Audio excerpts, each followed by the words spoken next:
Hi friends, स्वागत है आपका कामधेनु पाठशाला में। मेरा नाम प्रगति है और आज हम लोग वर्ल्ड एनवायरनमेंट डे के बारे में पढ़ने वाले हैं। तो वर्ल्ड एनवायरनमेंट डे कब सेलिब्रेट किया जाता है? 5 जून को इसको सेलिब्रेट किया जाता है। किसके द्वारा किया जाता है? यूनाइटेड नेशन के द्वारा किया जाता है। ठीक है।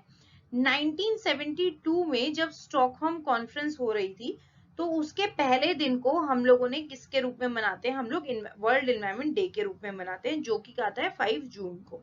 ठीक है। इसका एम क्या था? इसका एम था अवेयरनेस और एक्शन। किससे रिलेटेड? इन्वायरमेंट से रिलेटेड। मतलब इन्वायरमेंट से रिलेटेड आपको अवेयरनेस फैलानी है और एक्शंस लेने हैं। ठीक है। फिर इसके लिए एक नई ऑर्गेनाइजेशन को भी जन्म दिया गया, वो उसका नाम था यूनाइटेड नेशन एनवायरनमेंट प्रोग्राम। ठीक है, UNEP। इसका गठन किया गया जो स्पेशली सिर्फ और सिर्फ इन्वायरमेंट से रिलेटेड इश्यूज को देखेगी। उसके बाद इन्वायरमेंट इशू में इन लोगों ने किन चीजों पे फोकस किया? फोकस किया था मरीन पॉल्यूशन। ठीक है, पानी से रिलेटेड जितना भी पॉल्यूशन होगा। ह्यूमन ओवर पॉपुलेशन, क्योंकि आदमियों की, इंसानों की संख्या बहुत ज्यादा बढ़ रही है, तो उसको रेगुलेट करने के लिए। फिर ग्लोबल वार्मिंग। ठीक है। फिर कंजम्पशन, जितना भी सामान है, जितनी भी आपके पास संसाधन है, उन संसाधनों को पूर्ण समान रूप से कंज्यूम करना। और वाइल्ड लाइफ क्राइम, अगर किसी भी जानवर के साथ कोई अत्याचार करता है तो उसके ऊपर इनका कंसर्न रहेगा हमेशा। ठीक है। इसके अंदर कंट्रीज कितनी थी? इसके अंदर कंट्रीज थी 143 कंट्रीज थी, जो अभी भी एनुअली मिलती हैं। हर साल 5 जून को कॉन्फ्रेंस रखी जाती है और उसमें वो लोग एनुअली मिलते हैं। ठीक है। उसके बाद जब ये फर्स्ट टाइम लॉन्च किया गया था वर्ल्ड एनवायरनमेंट डे, तो थीम इसकी क्या रखी गई थी? Only one earth. ठीक है, एक अर्थ है जिसकी रक्षा हमें करनी है, यही इसकी थीम रखी गई थी। फिर हम आते हैं अभी 2020 पर। इसकी थीम क्या थी? 2020 में इसकी थीम थी टाइम फॉर नेचर। ठीक है, नेचर के लिए हमें टाइम देना है। इसके अंदर होस्टिंग कंट्री, हर साल एक होस्टिंग कंट्री रखी जाती है, तो इस बार कौन सी कंट्री थी? कोलंबिया। ठीक है, जिसको पार्टनरशिप, जिसको इन सब चीजों में सहयोग कौन कर रहा था? जर्मनी इनको सहयोग कर रहा था। अच्छा, कोलंबिया के बारे में थोड़ा सा हम जान लेते हैं। कोलंबिया कहाँ है, कैसा है? तो कोलंबिया के बारे में आपको ये जानना जरूरी है कि बहुत बड़ी मेगा डाइवर्सिट कंट्री है, जिसके अंदर बहुत सारी चीजें हैं। ठीक है, जानवरों की बहुत अच्छी वैरायटी मिलेगी आपको, पौधों की बहुत ज्यादा वैरायटी मिलेगी। ठीक है, तो 10% वर्ल्ड बायोडाइवर्सिटी कोलंबिया में आपको मिलेगा। कोलंबिया एक छोटा सा पार्ट है किसका? अमेज़न रेन फॉरेस्ट का। ठीक है। उसके बाद यहाँ पे ये फर्स्ट रैंक लेता है बर्ड्स के अंदर। सबसे ज्यादा बर्ड की जितनी वैरायटी एंड डाइवर्सिटी है वो यहाँ पे मिलेगी। और सेकंड रैंक इसकी कितने है? प्लांटेशंस में। ठीक है, इसकी सेकंड रैंक है प्लांट में, फर्स्ट रैंक है बर्ड्स में। फिर आते हैं हम 2019 में। लास्ट ईयर किसकी क्या थी? लास्ट ईयर इसकी थीम थी बीट द एयर पोल्यूशन, और होस्टिंग कंट्री थी इसकी चाइना। ठीक है, लास्ट ईयर इसकी थीम थी बीट एयर पोल्यूशन और होस्टिंग कंट्री थी आपकी चाइना। फिर हम आते हैं यूएनईपी पे। अब यूएनईपी एक संस्था का गठन हुआ, तो उसके बारे में हमें जानना पड़ेगा। तो वो क्या थी? एक ग्लोबल इन्वायरमेंटल अथॉरिटी थी। ठीक है, जिसका कार्य का था सिर्फ और सिर्फ इन्वायरमेंट से रिलेटेड इश्यूज को देखना। ठीक है। फिर इसका एजेंडा क्या था? एजेंडा था प्रमोट करना, जितनी भी चीजें हैं उनको प्रमोट करना। किससे रिलेटेड? इन्वायरमेंट से रिलेटेड। और जितनी भी पॉलिसीज हैं या फिर डेवलपमेंट का कार्य है उनको इम्प्लीमेंट करना। ठीक है, किसका कार्य था? यूएनईपी का कार्य था। उसके बाद यूएनईपी काम किसके अंतर्गत करता है? तो यूनाइटेड नेशन सिस्टम के अंतर्गत ये कार्य करता है।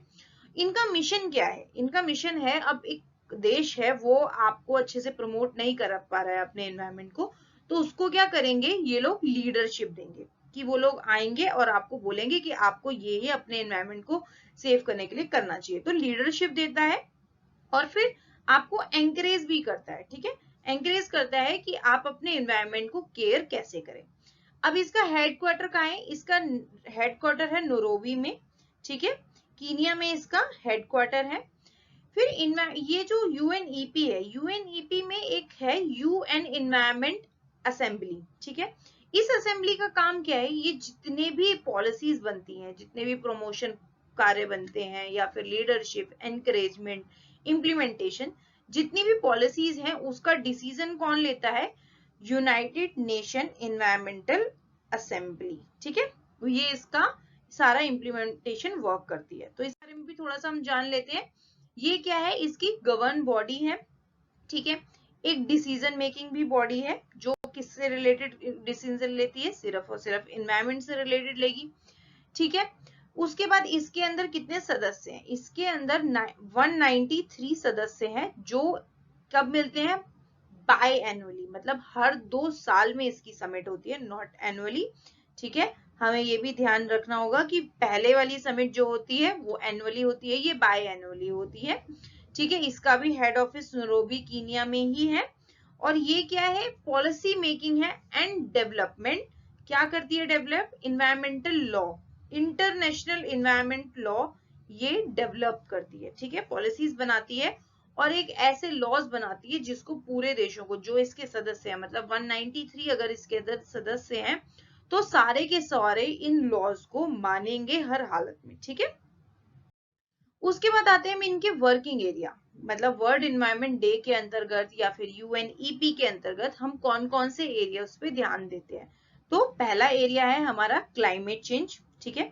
क्लाइमेट के अंदर ग्लोबल वार्मिंग आ गया आपका, या फिर कहीं पे कोई कोरल रीफ खत्म हो रहा है, ज्यादा हो रहा है, किसी पॉन्ड में पोल्यूशन हो रहा है, तो वो सब कुछ आ जाएगा आपका क्लाइमेट चेंज के अंदर, ठीक है।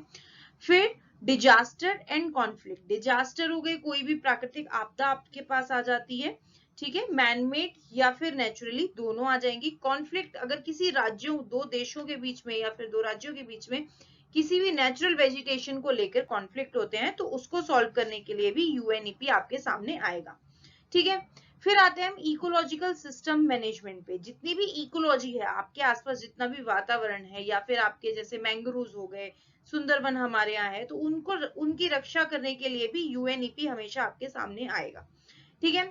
फिर इन्वायरमेंटल गवर्नेंस, जितने भी इन्वायरमेंट से रिलेटेड आपको गवर्नमेंट को जितनी भी सलाहें चाहिए वो ये सारे काम करेंगे। केमिकल एंड वेस्ट, केमिकल से रिलेटेड अगर आपको कोई भी इशू है कि इस केमिकल को आपको किस तरीके से यूज करना है, या फिर यूज कर लिया है तो इसको वेस्ट या फिर रिसाइकल कैसे करना है, तो वो सारे इश्यूज भी आपको, उस सब की जानकारी भी आपको यूएनईपी ही देगा, ठीक है। रिसोर्सेज की एफिशिएंसी देखेगा कि मतलब कौन से देश में कौन सा रिसोर्स सबसे ज्यादा है, किसके यहाँ बहुत कम है, ये सारी चीजें देखना भी यूएनईपी का ही कार्य है। और इन्वायरमेंट का रिव्यू करना, ठीक है। इन्वायरमेंट का रिव्यू, जैसे आपका इन्वायरमेंट कैसा चल रहा है, तो हर साल इनकी रिपोर्ट्स आती है कि आपका इन्वायरमेंट कितना बड़ा है, आप लोगों ने कितने कार्य किए, उनका क्या इम्पैक्ट पड़ा हमारे इन्वायरमेंट पे, तो वो सारी चीजें भी किसका कार्य है, यूएनईपी का ही कार्य है, ठीक है। तो ये सारे इसके वर्किंग एरियाज हो गए। So thank you so much, bye bye.